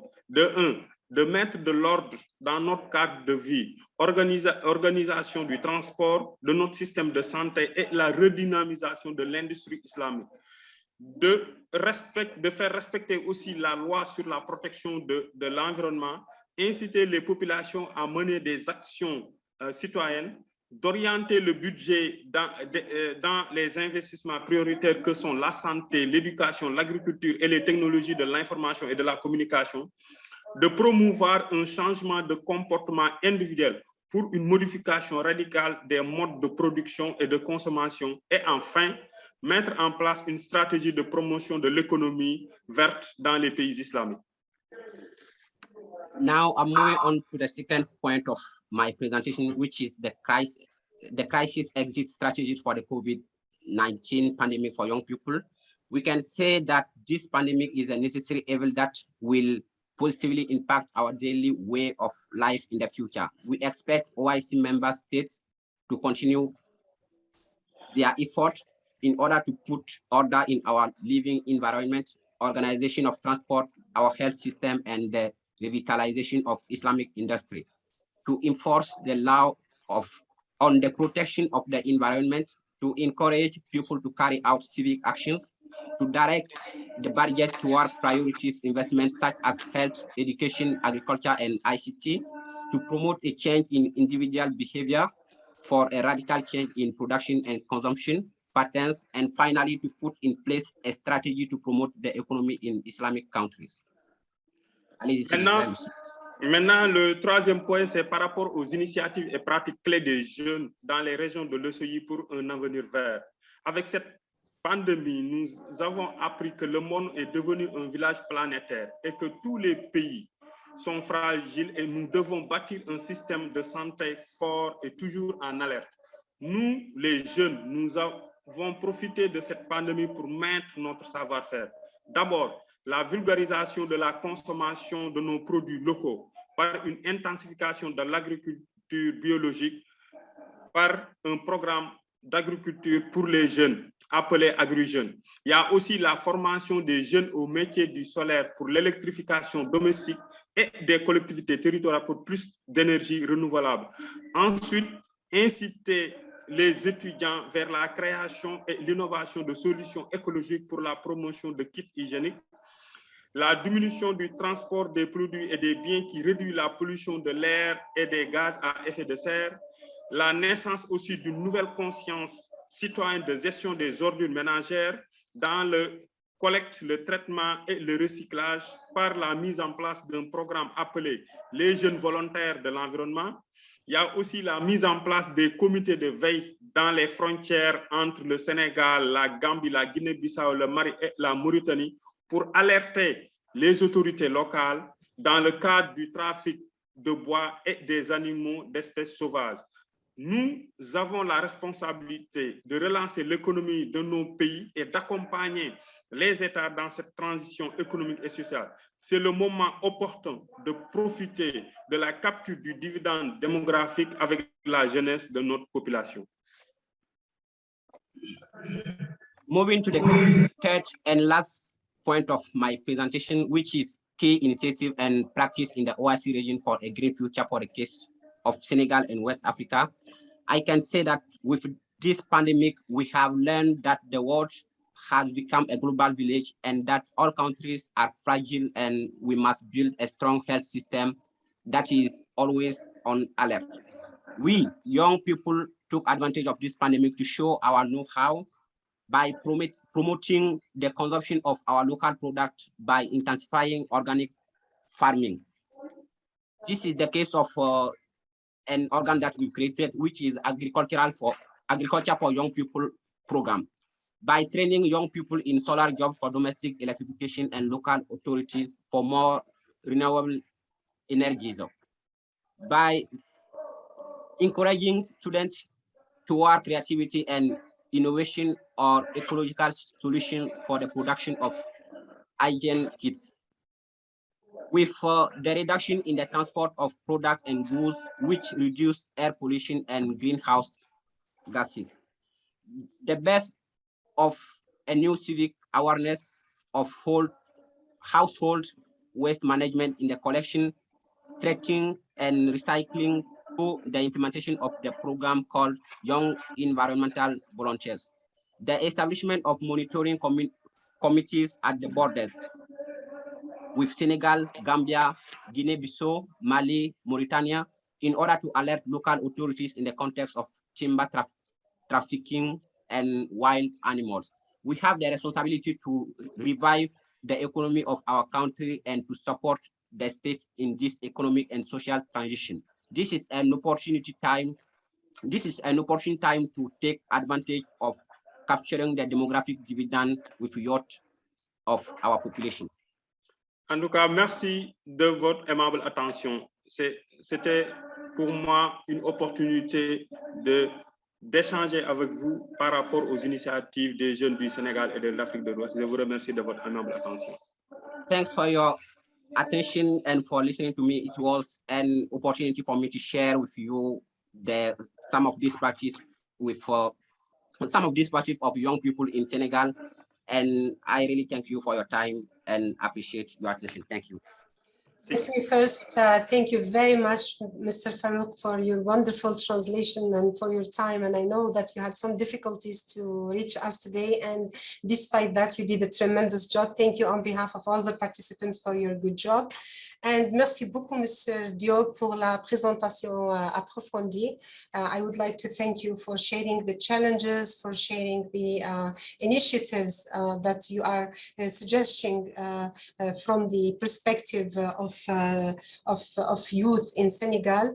And I really would like to thank you very much for joining us today and sharing with us your wonderful experience and best practices. I was actually trying to give the floor to Karina, a speaker of ours from UNFPA, that she couldn't join us, but it seems that I cannot see her here. Therefore, I will be moving to the Q&A questions and answers. And unfortunately, the time is very limited. All of you, you know, it's the month of Ramadan. Some of our people, they have still to go home and cook their iftar.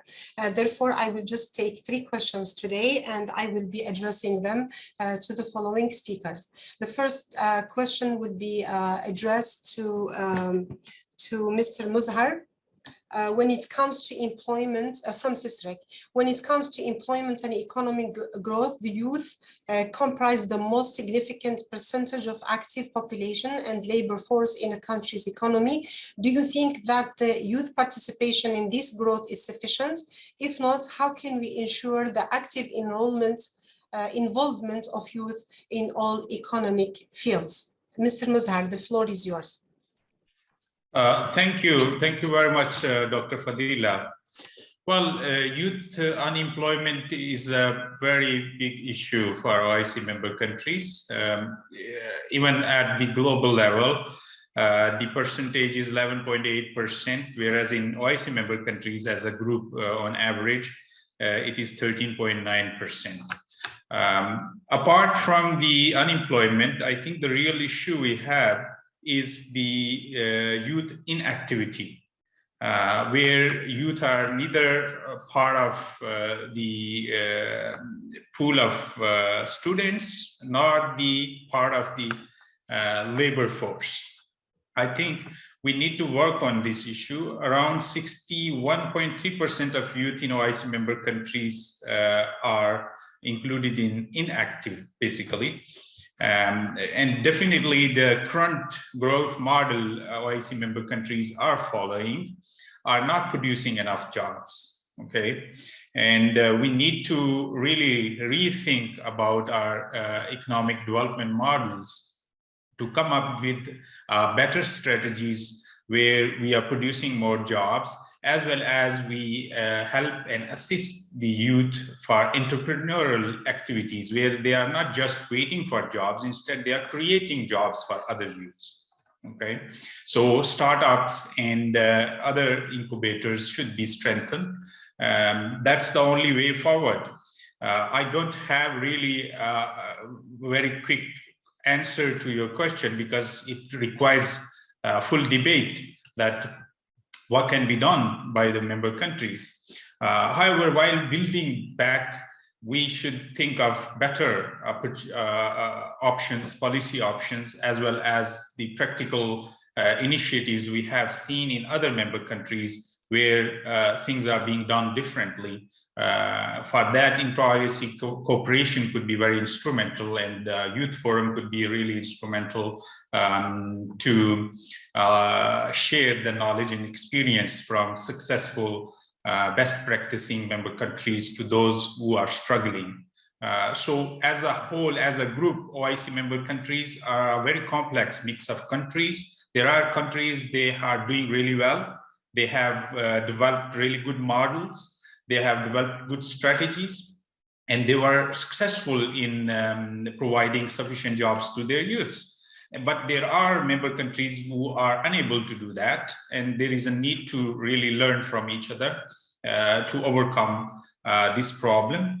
However, there is no quick solution to this problem, unfortunately, and we need to really work for a good medium to long term so that we can find a solution. Thank you. Thank you very much, Mr. Muzhar. That was a very key, actually, answer that will lead to better research. Thank you very much. Now I turn to Ms. Inam Milkawi from the IDB. Would you please answer in 1 minute this question? How do we activate the development of ecological innovations and pro-ecological reforms in economic processes in OIC member states? Just key answer, Yani, just guides. Yes, please. Thank you. I'm not really like I'm very expert. You know, I'm an expert in the subject. However, you know, what we are trying to do at ISDP, to be honest with you, I mentioned economic empowerment for youth is a key pillar in our strategy, and it will continue to be. What we are trying now is to engage with other development partners in our member countries to understand, you know, the issues related to economic empowerment of youth in our member countries. We want to have you know, that understanding per context.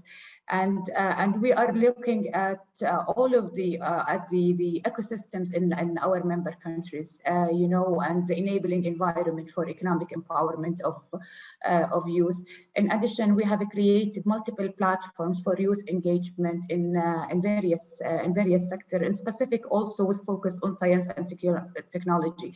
And so I would like to invite the young people here in participating today with us to go to our website and follow there. They will see multiple initiatives, like we have a Transformer platform, we have the engagement Engage platform, and these are all platforms to engage youth who have ideas, you know, in the various sectors and innovations, you know, to apply there and get support from ISDP.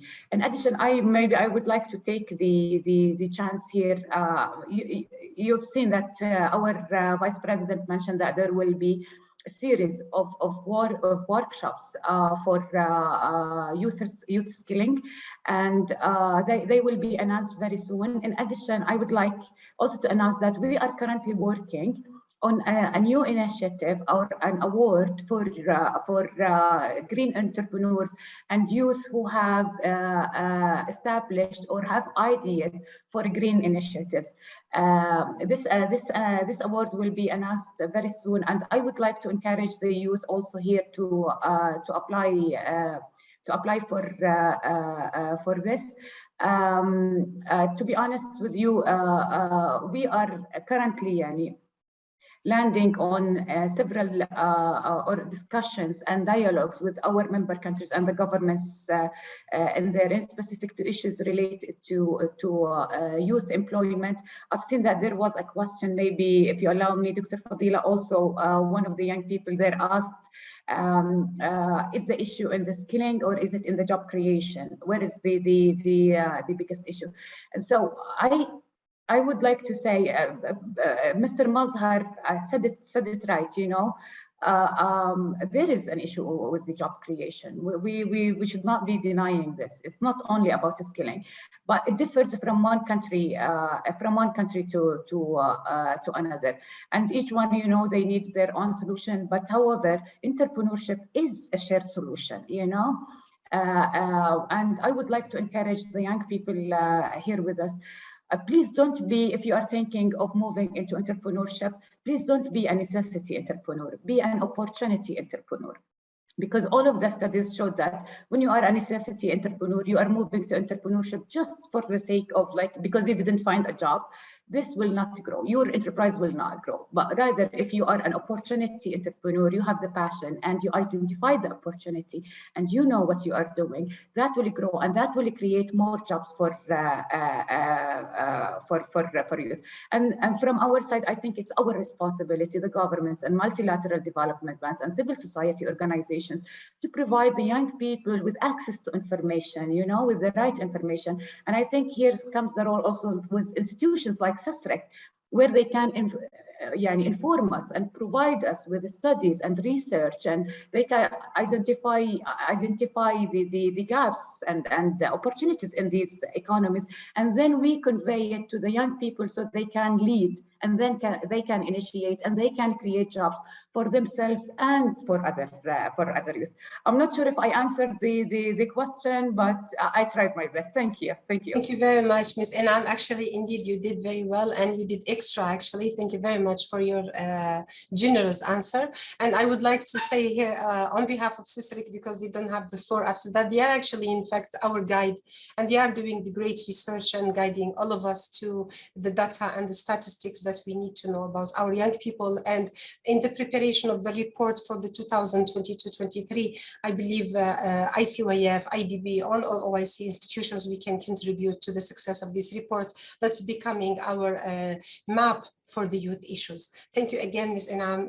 We will see you very soon. As for there is a question about Africa. What do we advise youth from Africa?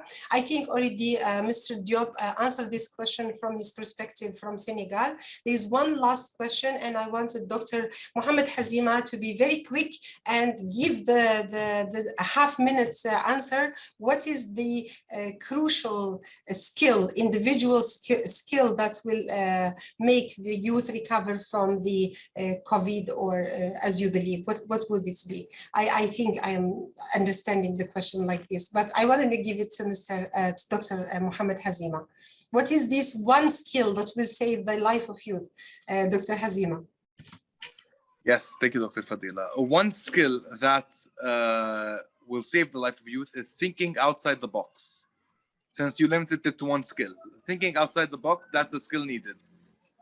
Okay, perfect. Thank you very much. That makes it a wonderful and thinking out of the box. We have been having a wonderful conversation this afternoon with the great specialists, experts, dignitaries, and experts, policymakers from the OIC region and beyond. We would like to thank you very much, all of you together who joined us today, who contributed to this event, who helped to make this event successful.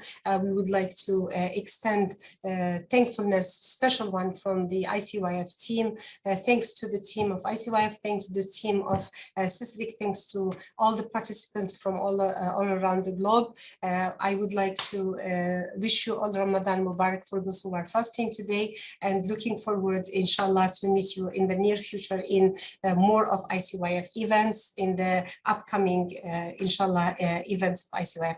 Assalamu alaikum wa rahmatullahi ta'ala wa barakatuh. Take care. Thank you. You're welcome. Assalamu alaikum, all of you.